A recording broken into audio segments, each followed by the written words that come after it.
Hey everybody and welcome back. In this video I'm going to be comparing Windsurf with GitHub Copilot, and we're going to be comparing and letting know that which one is the best. So I'm currently on Windsurf and I highly suggest you that you create account on both of these platforms, since it's going to be helping you to get to know about the platforms better like I have done already.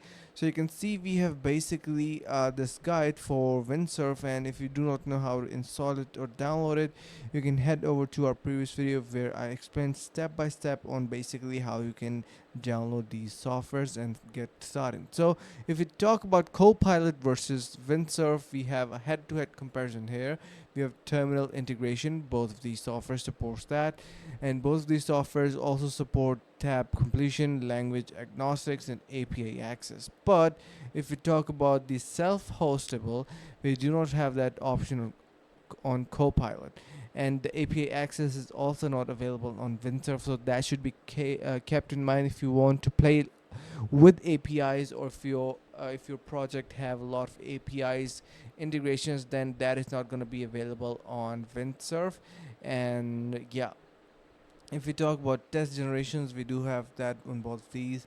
Also real-time completions, and below you can see we have usage analytics.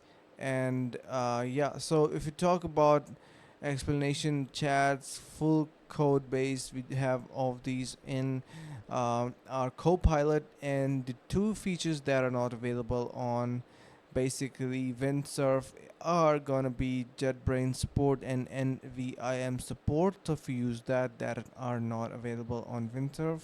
And yeah, finally talking about pricing, we have $90 per month, $10 per month for our Copilot, and we have free plan on, you can say, like Windsurf. So I think Windsurf is a pretty decent deal in terms of free plan as well. So I am gonna be going with Windsurf. So the opinion completely matters, up to your decision. So this was my comparison. I hope this was helpful. Thank you so much for watching. See you guys in the next video.